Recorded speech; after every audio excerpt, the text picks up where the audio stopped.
Learning and teaching அந்த subject தான் பார்த்துருக்கோம்.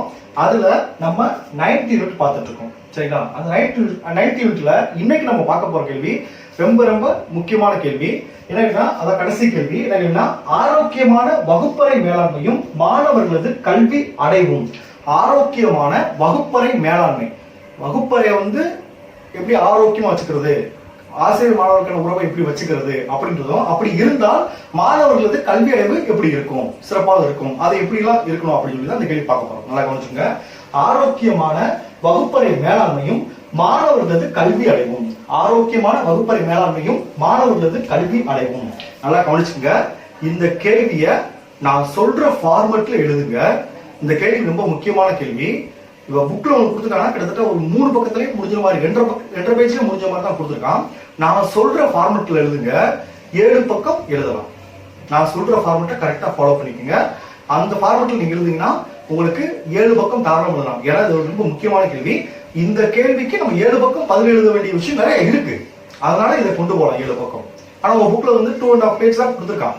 ஆனா இந்த இந்த கேள்வியை பொறுத்தவரைக்கும் நம்ம 7 பக்கம் தாராளம் கொண்டு போகலாம். அதுக்கான கமெண்ட் இருக்கு. சரிங்களா? சோ நான் சொல்ற ஃபார்மட்டை நல்லா கவனிச்சுக்கோங்க. சரிங்களா? ஃபர்ஸ்ட் கேள்வி போட்டுங்க. ஆரோக்கியமான வகுப்பறை மேலாண்மையும் மாணவர்களது கல்வி அடைவும் அப்படின்னு போட்டு அதுக்கு கீழே ஃபர்ஸ்ட் ஒரு இன்ட்ரோடக்ஷன் கொடுங்க.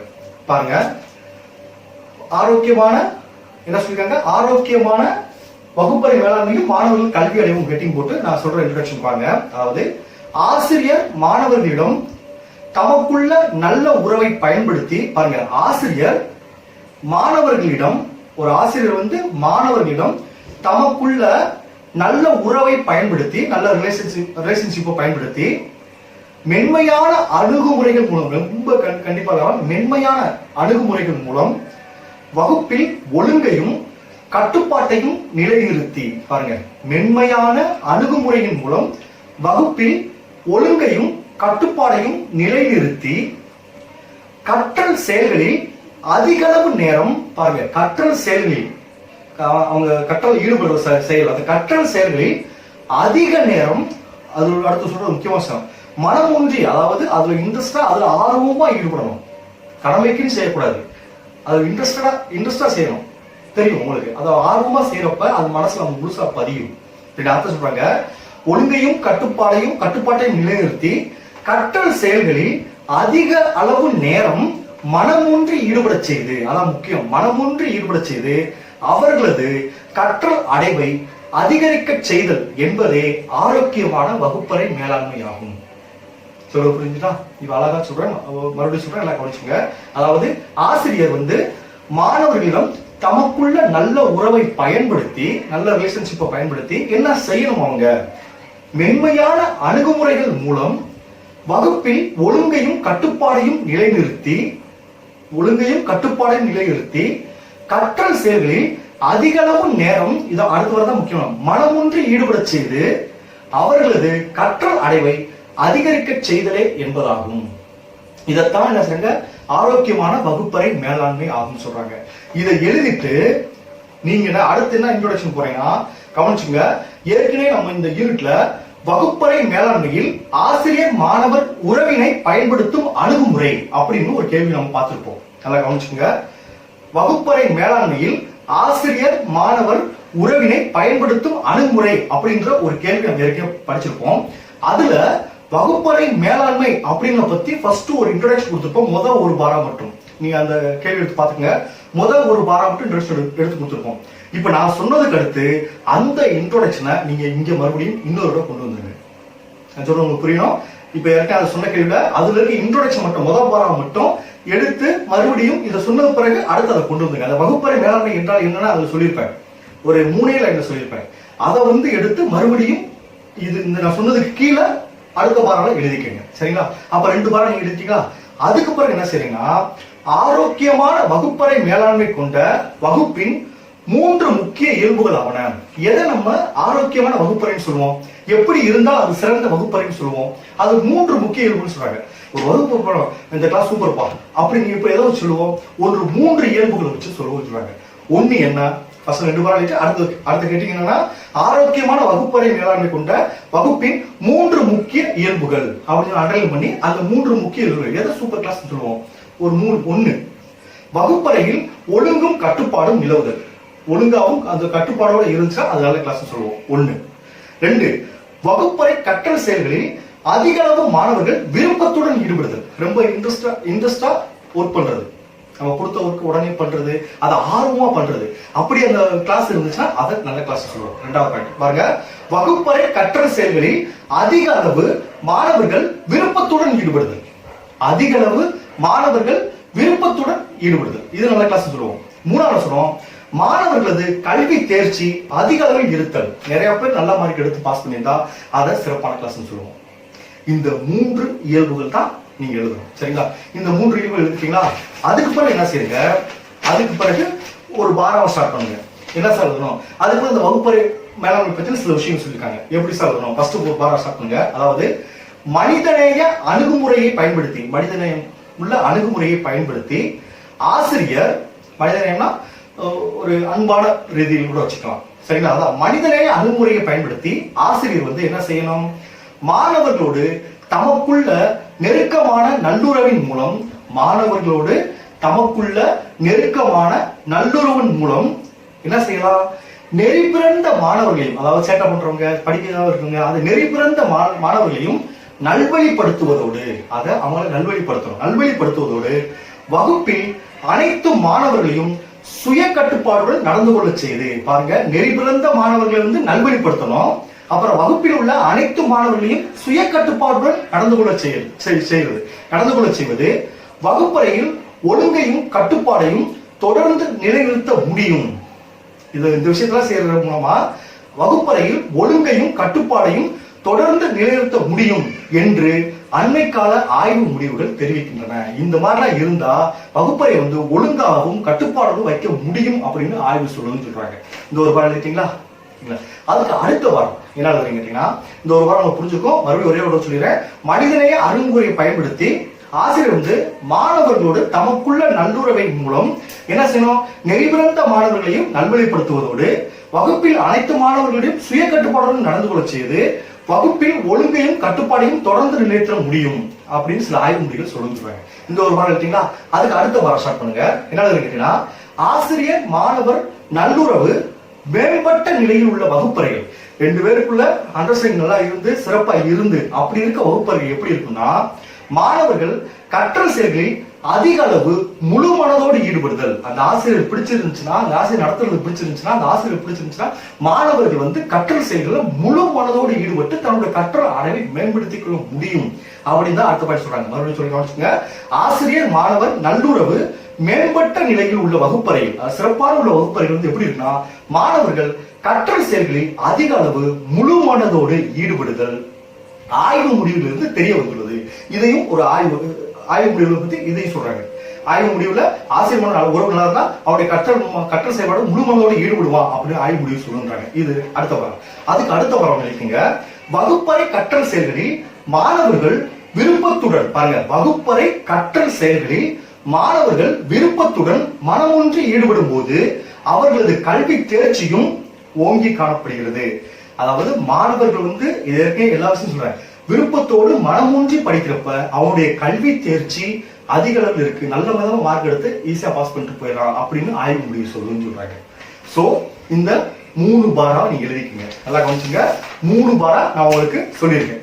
அடுத்த நாள் இருக்குன்னா அடுத்து கவனிங்க, 3 பாரா எழுதிட்டீங்க. அதுக்கு அடுத்து ஒரு பாரம், மொத்தம் 4 பாரா வருது. அதுக்கு அடுத்து என்னன்னா, எனவே இப்படி இருக்கிறதால, எனவே வகுப்பறையில் ஆசிரியர் மாணவர் நல்லுறவு அதிக அளவு மாணவர்கள் வகுப்பறை கற்றலில் செயல்களில் விருப்பத்துடன் ஈடுபடுதல். அப்ப ஆசிரியர் மாணவர் உறவு நல்லா இருந்துச்சுன்னா மாணவர்கள் கற்றல் செயல்களில் அதிக அளவு விருப்பத்துடன் ஈடுபடுறாங்க. அப்படி விருப்பத்துடன் ஈடுபடுறப்ப என்ன ஆகுது, மாணவர்களின் உயர்ளவு கல்வி தேர்ச்சி என்பது, அதாவது மாணவர்களது உயர்ளவு கல்வி தேர்ச்சி என்பது ஒன்றிலிருந்து ஒன்றிற்கு இட்டு செல்வதாக இருக்கிறது. அதாவது மாணவர்கள் ஆசிரியர் மாணவர் உறவு நல்லா இருந்துச்சுன்னா மாணவர்கள் விருப்பத்துடன் மனமொன்றி அதிக நேரம் கற்றலில் ஈடுபடுறாங்க. அப்ப அது கற்றல் அதிகம் இருக்கும்போது அவனுடைய தேர்ச்சி நிலை அதிகமா இருக்கு. அப்ப ஒன்றோட ஒன்று தொடர்புடையதாக இருக்குன்னு சொல்றாங்க. சோ இதுதான் என்ன சொன்ன பாரம். இதுக்கு அடுத்து ஒரு ஹெட்டிங் கொடுங்க. அதாவது இந்த ஆரோக்கியமான வகுப்பறை மேலாண்மை பத்தி 2 அறிஞர்கள் சொல்லியிருக்காங்க. நல்லா கவனிச்சுங்க. இப்ப நான் சொல்றது ஒரு இன்ட்ரோடக்ஷன் சொல்லிட்டேன், அடுத்து ஒரு ஹெட்டிங் ஒன்று சொன்னேன், 3 இயல்புகள் ஹெட்டிங் சொன்னேன், அடுத்து இந்த பாராவை சொல்லிட்டேன். அதுக்கு பிறகு ஒரு ஹெட்டிங் கொடுங்க. வேற ஃபர்ஸ்ட் டெவல் மற்றும் மெக்ரோஸ்கி, அவர் பேரு டெவல் மற்றும் மெக்ரோஸ்கி 1997 என்ன சொல்லிருக்காங்க கேட்டீங்கன்னா, கவனிங்க, ஒரு 2 ஆதாரம் சொல்லிருக்காங்க. நீங்க இப்ப நான் 2 ஆதாரம் சொல்லிடுறேன். இந்த ஆதாரம் உங்களுக்கு புரிஞ்சா நீங்க இந்த ஆதாரம் எழுதிக்கலாம். அப்படி இல்லைன்னா கவனிச்சுங்க, இந்த ஆதாரம் நீங்க எழுதிக்கலாம்.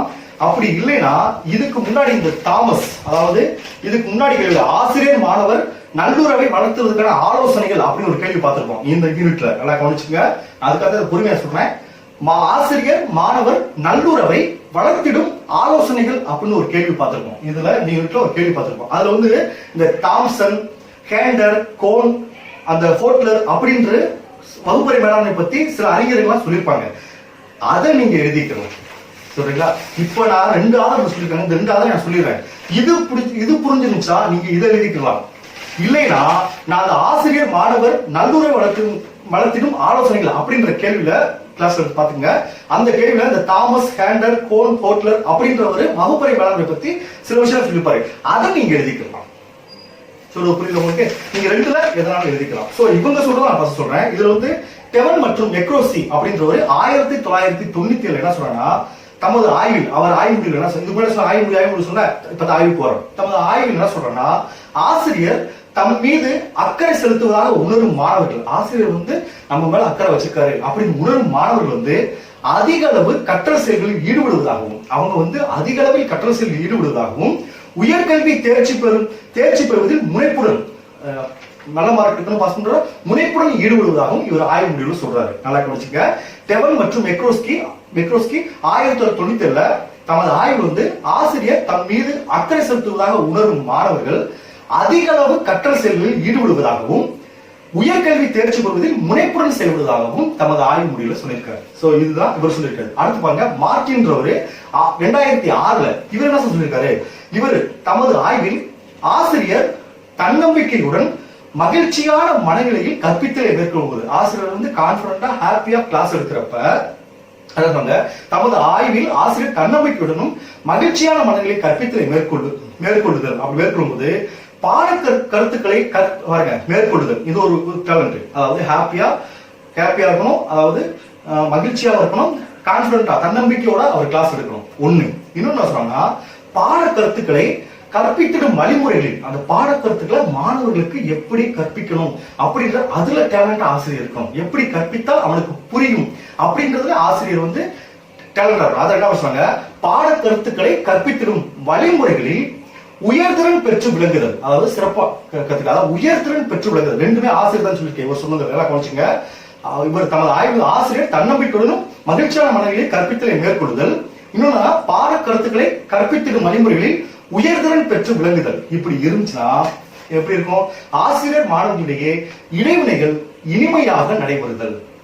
இப்படி அவர் டேலண்டா சிறப்பாக நடத்துறப்ப, தன்னம்பிக்கையோட மகிழ்ச்சியாக இருக்கப்ப ஆசிரியர் மாணவர்கள் இடையான இடைவினைகள் இனிமையுடன் நடைபெறுதல். இந்த விஷயம் எல்லாம் இருந்துச்சுன்னா ஆசிரியர் மாணவர்கள் இன்டராக்ஷன் வந்து ஹாப்பியா இருக்கும், எந்த மன அழுத்தத்துக்கோ எந்த மன வருத்தத்துக்கோ இல்லாமல் இருக்கணும். அப்படி இருந்துச்சுன்னா ஆகியவை இதெல்லாம் இருந்துச்சுன்னா ஆகியவை மாணவர்கள் கற்றல் செயல்களில், இதெல்லாம் இருந்துச்சுன்னா மாணவர்கள் வந்து கற்றல் செயல்களில் விருப்பத்துடன் அதிக அளவு ஈடுபாட்டுடன் முனைப்புடனும் கற்றலை மேற்கொள்வர். இப்படிலாம் இருந்துச்சுன்னா மாணவர்கள் வந்து கற்றல் செயல்களில் விருப்பத்துடனும் அதிக அளவு ஈடுபாட்டுடனும் முனைப்புடனும் கற்றலை மேற்கொள்வர் அப்படின்னு சொல்றாங்க. சோ இதுதான் நான் சொன்ன விஷயம் இது. அதுக்கு பிறகு ஒரு மெயின் ஹெட்டிங் போறோம். என்ன ஹெட்டிங் போறீங்கன்னா, அதுக்கு பிறகு ஒரு ஹெட்டிங் போறேன். என்ன ஹெட்டிங் போறீங்கன்னா, மாணவர்கள் கற்றலில் செயலாக்கத்துடன் ஈடுபட செய்தலை மேம்படுத்துவதற்கான குறிப்புகள். பாருங்க, மாணவர்கள் கற்றலில் செயலாக்கத்துடன், அதாவது ரொம்ப ஆர்வமா செயலாக்கத்துடன் ஈடுபட செய்தல், கற்றலை ஈடுபட செய்ததுன்னா என்னென்ன மாதிரி குறிப்புகள் இருக்கு. ஒரு மாணவர் வந்து சிறப்பா கிளாஸ்ல ஆர்வமா கவனிக்க செஞ்சு அந்த கற்றல சிறப்பா இருக்குன்னா அவனுக்கு என்னென்ன செய்யணும் அப்படின்றத பத்தி தான் இது. அப்படி கேட்டீங்க என்ன போறீங்கன்னா, மாணவர்கள் கற்றல் செயலாக்கத்துடன், மாணவர்கள் கற்றலில் படிக்கிறதுல மாணவர்கள் கற்றலில் செயலாக்கத்துடன் ஈடுபட செய்தலை மேம்படுத்துவதற்கான குறிப்புகள் அப்படி ஹெட்டிங் போட்டுங்க. அதுக்கு கீழே உங்க புக்ல 7 பாயிண்ட் கொடுத்துருக்காங்க. அந்த கொடுத்துற 7 பாயிண்ட ஃபர்ஸ்ட் எழுதுங்க. அதுக்கு பிறகு ஒரு சில விஷயம் நான் சொல்றேன் எப்படி எழுதணும். ஃபர்ஸ்ட் அந்த 7 பாயிண்ட் என்ன கொடுத்துருக்காங்க. ஒண்ணு, ஏற்கனவே படிச்சது தான் திரும்ப கொடுத்துருக்காங்க. ஒண்ணு என்ன சொல்றாங்கன்னா, ஒண்ணு, வகுப்பறை சூழலை அனைத்து மாணவர்களுக்கும் இனிமையாக உணர்ந்தறியும் வகையில் அமைத்தல். எல்லா மாணவர்களும் ஒரு நெருக்கமான மனநிலையோட இருக்கக்கூடாது. ஒரு ஹாப்பியா அங்க உட்காந்துக்கணும். சார் கிளாஸ் இருக்கா ஆர்வமா உட்காந்து அந்த மாதிரி வச்சுக்கணும். அது ஒண்ணு. வகுப்பறை சூழலை அனைத்து மாணவர்களுக்கும் இனிமையாக உணர்ந்தறியும் வகையில் அமைத்தல். ஒண்ணு. 2 நல்லா கவனிச்சுங்க. அந்த 7 பாயிண்ட் எழுதிக்கங்க. அதுக்கு நான் சில விஷயம் 2 மாணவர்களது தன்னம்பிக்கையை மேம்படுத்திடல். உன்னால முடியும், ஈஸியா படிச்சு வச்சுன்னா அவங்க ஒரு கான்பிடன்ட் ஏற்படுத்தணும். 2 அதான் முக்கியம். மாணவர்களது தன்னம்பிக்கையை மேம்படுத்துதல். சரிங்களா? 3வது மாணவர்களது வெறுப்புகளை கண்டறிதல். அவருக்கு என்ன பிடிச்சிருக்கு பிடிக்கல அப்படின்ற விஷயத்த ஆசி தெரிஞ்சுக்கிட்டா அதுக்கேற்ற மாதிரி டீச் பண்ண முடியும். அதான் மாணவர்களது வெறுப்புகளை கண்டறிதல். அடுத்து 4 மாணவர்கள் தமது பணியில் தனித்து சுதந்திரமாக இயங்க அனுமதித்தல். அவன் சுதந்திரமா அவங்க ஒரு கொடுத்தனா அவன் சுதந்திரமான பண்ண சொல்லணும். அவன் ஒரு கட்டுப்பாட்டுக்குள்ள ஈடுபாடு வச்சிருக்கூடாது. அதான் மாணவர்கள் தமது பணியில் தனித்து சுதந்திரமாக இயங்க அனுமதித்தல். சுதந்திரமா அவன் இயங்க அனுமதிக்கணும் அப்படின்னு சொல்றாங்க. அடுத்து பாருங்க 5வது பாயிண்ட் என்ன சொல்றா, மாணவர்களுக்கு சவாலான கற்றல் அனுபவங்களை அளித்தல். அவனுடைய டேலண்ட் வெளிப்படுத்துற மாதிரி நம்முடைய ஒப்படைப்புகளோ ஏதோ அவன் கொடுக்க பயிற்சி இருக்கணும் அப்படின்னு சொல்றாங்க. மாணவர்களுக்கான சவாலான கற்றல் அனுபவங்களை அளித்தல் அப்படின்னு சொல்றாங்க. 6வது பாயிண்ட் என்ன சொல்றாங்கன்னா, ஆசிரியர் மாணவர்களோடு நெருங்கி ஆசிரியர் மாணவர்களோடு நெருங்கி பழகி அவர்களது விருப்பங்களை அறிந்து செயல்பட்டு சமூக உறவை ஏற்படுத்திக் கொள்ளுதல். பாருங்க, ஆசிரியர் மாணவர்களோடு நெருங்கி பழகி அவர்களது விருப்பங்களை அறிந்து செயல்பட்டு அவனுக்கு என்ன பிடிச்சிருக்கு அதுக்கு ஏற்ற மாதிரி நடந்துகிட்டு சமூக உறவை ஏற்படுத்திக் கொள்ளுதல். அவனுக்கான நல்ல ரிலேஷன்ஷிப்பை ஏற்படுத்திக்கணும். அதாவது ஆசிரியர் மாணவர்களோடு நெருங்கி பழகி அவரது விருப்பங்களை அறிந்து செயல்பட்டு சமூக உறவை ஏற்படுத்திக் கொள்ளுதல் அப்படின்னு சொன்னாங்க. அடுத்து 7வது பாயிண்ட் என்ன சொன்னாங்கன்னா, வகுப்பறை ஒழுங்கை நிலைநாட்டுதலில். பாருங்க, வகுப்பறை தான் முக்கியம். வகுப்பறை ஒழுங்கை நிலைநாட்டுதலில் கண்டிப்புடன் செயல்படுவதோடு மனிதநேய அணுகுமுறையை கையாளுதல். கண்டிப்புடன் இருக்கணும், அதே நேரத்துல மனிதநேய அணுகுமுறையை கையாளுதல் அது முக்கியம். அதான் லாஸ்ட் படிச்சாங்க, வகுப்பறை ஒழுங்கை நிலைநாட்டுதலில் கண்டிப்புடன் செயல்படுவதோடு மனிதநேய அணுகுமுறையை கையாளுதல். இந்த 7 பாயிண்ட் எழுதிட்டு இது வரைக்கும் அதுக்கு பிறகு எங்க என்ன எழுதுறீங்க கேட்டா, நேரா எங்க போயிருங்க,